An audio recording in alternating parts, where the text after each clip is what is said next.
मन की प्रसन्नता बहुत बड़ा तप है। हर समय मन को प्रसन्न रखना बहुत बड़ी साधना है, बहुत बड़ा लाभ है, जिसका हर समय मन प्रसन्न रहता है। जानते हो किसका मन प्रसन्न रहता है? जिसका मन प्रभु से अपनापन कर लिया है। मन को सदैव प्रसन्न रखना है तो भगवत संबंध से ही मन प्रसन्न रह सकता है। ये मन चंचल क्यों रहता है, अशांत क्यों रहता है? ये जितना विषयों का चिंतन करेगा, जितना नाशवान परिवर्तनशील वस्तु व्यक्ति स्थान का संबंध स्वीकार करेगा, उतना ही जलेगा, उतना ही अशांत रहेगा, उतना ही चंचल रहेगा। त्यागात शांति अनंतरम, जितना ऐसा वस्तु व्यक्ति स्थान का राग त्याग करेगा, उतना ही शांत हो जाएगा, उतना ही आनंदित हो जाएगा, उतना ही प्रसन्न हो जाएगा। मना प्रसादः, यदि आप मन को प्रसन्न करना चाहते हैं तो किसी भी व्यक्ति वस्तु स्थान का इसे संबंध न रख ले पावे, ये सावधानी रखना। और होता क्या है, बोले चलो मनोरंजन करते हैं, कहां? किसी व्यक्ति में, किसी वस्तु में, किसी स्थान में, किसी द्रव्य में। होता क्या है, मनोरंजन होता नहीं, एक नई जलन, एक नई चिंता, एक नई कामना, एक नई वासना, एक नया फसाव। चले थे आनंद लेने और फंस गए। हमारा मन प्रसाद, मन प्रसन्न कब होगा? बहुत ध्यान की बात है। भगवान कह रहे त्यागात शांति अनंतरम, यदि आप शांति देना चाहते हो अपने मन को, आनंद देना चाहते हो, प्रसन्नता पाना चाहते हो, तो आप वस्तु व्यक्ति स्थान के संबंध से रहित कर दो अपने मन को। एकमात्र प्रभु के चरणारविंद में आप अपने मन को लगा दो, फिर आप देखें आपका मन सदैव प्रसन्न रहेगा। क्योंकि प्रभु अविनाशी है, वस्तु व्यक्ति स्थान परिवर्तनशील है। वो एक रस प्रसन्न रह ही नहीं सकता जिसका वस्तु व्यक्ति स्थान से संबंध है, नहीं रह सकता, क्योंकि वो एक रस नहीं है तो मन कैसे एक रस होगा? वो विनाशी है, परिवर्तनशील है, मूल में दुख है, केवल ऊपर से सुखद दिखाई दे रहा है। मन में अशांति, दुख, क्लेश, बंधन का कारण है किसी वस्तु व्यक्ति स्थान से अपनापन कर लेना। सूक्ष्मता से देख लीजिए, अभी हम यही फंसे हैं, चाहे हम ज्ञानी भगत हो चाहे प्रेमी भगत हो, अभी केवल मन के भगत हैं, मन को अभी भक्ति के मार्ग में नहीं खड़ा कर पाए। किसी भी वस्तु व्यक्ति स्थान से राग न रह जाना, यह वैरागी का लक्षण है। समस्त वस्तु व्यक्ति स्थान में एकमात्र सच्चिदानंद आराध्य देव को देखना, यह अनुरागी का लक्षण है। हम देखें कि हम ना तो वैरागी है ना अनुरागी है, हम तो रागी है। हर वस्तु व्यक्ति स्थान से हम सुख भोगना चाहते हैं। देख लो, अगर ऐसा नहीं तो फिर मन जाएगा ही नहीं। जब तक सुख की लालसा नहीं तब तक मन जाने वाला नहीं। इसको जहां जहां सुख का मिलने का भाव है वहीं वहीं ये जाता है। जब धन संपत्ति, स्त्री, पुत्र, नाना प्रकार की भोग सामग्री, इनमें हम अपनापन कर लेते हैं तो मन हमारा चंचल हो जाता है। सबका प्रश्न होता है, मन भजन में नहीं लगता, चंचल है।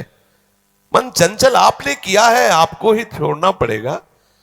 आपने वस्तु व्यक्ति स्थान से संबंध कर लिया है, वो चंचल परिवर्तनशील नाशवान वही लक्षण मन को आ रहे। वो आप अविनाशी प्रीतम से अपना संबंध कर लो, देखो कितना आनंद मन में रहता है, कितनी प्रसन्नता रहती मन में। भगवत चरणारविंद का आश्रय लेने वाला हर समय प्रसन्न रहता है, ये पहचान है। भारी से भारी विपत्ति में भी उसका हृदय आनंदित रहता है, क्योंकि ये विपत्ति संपत्ति बाहरी बात है। वो जिस आनंद में मगन है वहां न विपत्ति का न संपत्ति का, दोनों का प्रवेश नहीं, न हर्ष न शोक का। इसलिए मना प्रसादा, साधक ध्यान दे संतुष्टा येन केनवा, हर परिस्थिति में मन को प्रसन्न करना सीखे, प्रसन्न रखना सीखे।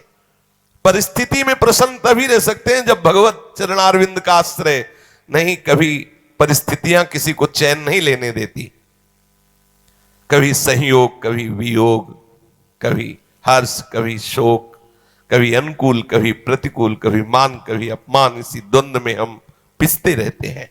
तो मन कहां प्रसन्नता का अनुभव कर पाता है।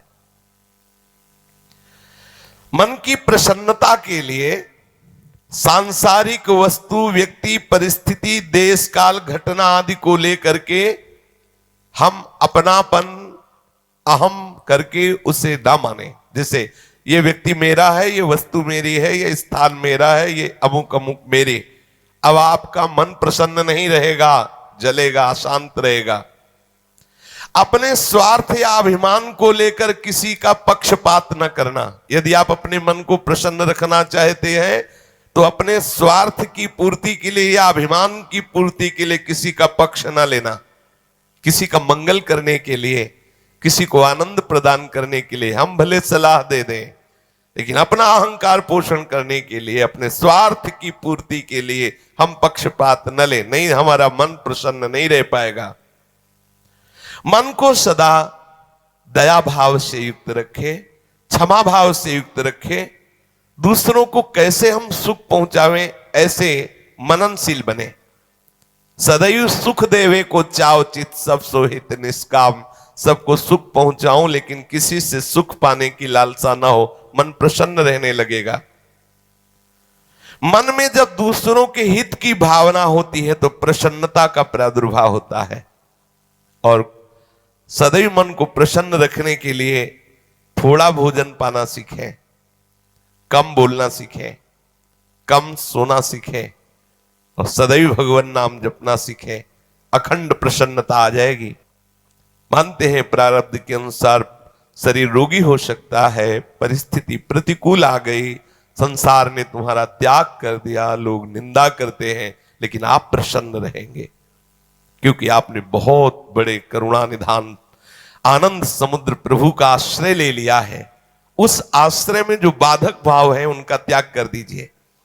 अधिक भोजन करने वाला कभी प्रसन्न नहीं रह सकता।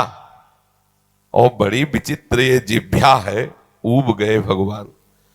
रोज इसे पवाओ, लेकिन रोज नए नए पदार्थ, पेट बढ़ता चला जा रहा है, मांस पेशियां बढ़ती चली जा रही, कब्ज बढ़ती चली जा रही है और जिह्वा खाते खाते बूढ़ी होने जा रही, फिर भी और खाओ और खाओ। पता नहीं कब तक खाओ खाओ खाओ। भोजन पर साधक ध्यान दे, नहीं तो आनंद का जो विषय मन की प्रसन्नता है वो आप नहीं धारण कर पाएंगे। बोले हित परमित भोजी, थोड़ा सरल, स्वाद रहित, स्वास्थ्य वर्धक, सतोगुणी भोजन पाया जाए। स्वाद रहित भोजन बहुत आवश्यक है भजन मार्ग में, बहुत आवश्यक। ये अधिक मीठा, चटपटा, खट्टा, ये वो सब कामोत्तेजना पैदा करता है, कब्ज बनाता है, मन को चंचल करता है। कई तरह के भयानक ऐसे दोष जो हमारी साधना में हानिकारक है। पक्का समझ लीजिए, ये अनुभूत बात कहते हैं। भोजन जितना सरस होगा, भजन उतने चौपट होगा। पक्का समझ लो। ये भोजन बहुत घातक वस्तु है, बहुत घातक वस्तु है। साधक इस बात पर ध्यान दे, ये भोजन हमें मारे डाल रहा है। हमारा जीवन भगवत प्राप्ति के लिए है और ये आज पा लिया, वो पा लिया, ये गुलाब जामुन, ये लड्डू, ये वो, बस बुद्धि में विचलता, भगवत चिंतन रहित और नाना प्रकार की वासनात्मक खेल की कामनाएं, कल्पनाएं, ये भोजन के कारण। बहुत आवश्यक है भोजन सुधारना। भोजन नींव है परमार्थ की। जैसा खाओ अन्न वैसा बने मन। तो मनः प्रसाद कैसे प्राप्त होगे, क्योंकि आपका भोजन ठीक नहीं है। बहुत सावधान, बहुत सात्विक और नियमित परमित भोजन हमें मनः प्रसादा स्थिति में निश्चित प्रतिष्ठित कर देगा। दूसरा, नित्य में एकांत सेवी। उपासक को चाहिए कि कम लोगों से मिलने का स्वभाव बनाए। सत्संग सुना या गुरुजनों के पास बैठकर जो प्रश्न उत्तर हुए, बस चुपचाप एकांत वास करने का अभ्यास होना चाहिए। हर समय हम किसी से बात करते रहे, हर समय हम किसी से मिले रहे, हर समय कोई हमारे समीप रहे, तो हमारी अंतर्मुखता नहीं हो। भले वो हमसे बात न करे, लेकिन हमारी अंतर्मुख वृत्ति में वो बाधक हो जाएगा। इसलिए साधक को चाहिए कि एकांत सेवी बनने का स्वभाव बनाए, ज्यादा किसी से बात नहीं कर। वैसे बात करने का नियम तभी रखना चाहिए जब कोई आपसे प्रश्न करे और प्रश्न का उत्तर आवश्यक है देना, उत्तर देने से उसका मंगल होगा तो ही बात करें, नहीं ना करें। बहुत कम जीवन है हमारा, बहुत कम समय है। हम अगर व्यवहार प्रपंच की सत्ता को सत्य मान कर केवल यही हमारा कर्तव्य है, यही ऐसा व्यवहार का निर्वाह करना, तो हम भगवत साक्षात्कार कब करेंगे? कब हमारे हृदय में वो अखंड प्रसन्नता, कब हमारे हृदय में वो अखंड विकलता भगवत साक्षात्कार की होगी? और बोले वाणी से हितकर मृदु वचन बोले, एकांत सेवन करे और नींद भी एक नियमानुसार करे। स्वल्प निद्रा विहारा, स्वल्प सोने का समय बनाए। 24 घंटे में 5 घंटे बहुत है शयन करना, बहुत है, मतलब बहुत हो गया 5 घंटे। 6 घंटे तो उनको जो बहुत शारीरिक श्रम करते हैं, 7 घंटे मतलब खत्म। अब इसके आगे साधक शब्द नहीं लगेगा। 6 घंटे तक तो मतलब बहुत हो गया कि बहुत श्रम करता है, इसलिए ठीक है। 7 घंटे मतलब प्रमाद स्थिति आ गई, 7 के बाद तो प्रणाम है, फिर तो कोई बात ही नहीं है। अब आप देख लो किस श्रेणी में आप हैं। उत्तम साधक 4 घंटे में हो जाता है, ठीक है। 5 घंटे, 5 घंटे पर्याप्त है। और जिनको बहुत शारीरिक श्रम होता है वो 6 घंटे, और कुछ तो ऐसे होते हैं कि हर घंटे में झपकी, हर घंटे में आनंद। हाँ, समाधि भाव को, निद्रा समाधि स्थिति, व्यास भरोसे कुंवर के सोत पाव प्रसाद। सत्संग हो रहा है, थोड़ी ढिलाई हुई, बस गए, समाधि में गए बिल्कुल। हाँ, मक्खी बन बनाए चाहे मच्छर बल बनाए चाहे महात्मा बल बनाए, कोई फर्क नहीं पड़ता। अपने निद्रा समाधि स्थिति, आओ समाधि भीतर। स्वामी हरदास जी कहते, मनी उतना डुलाओ, आओ समाधि आ गए।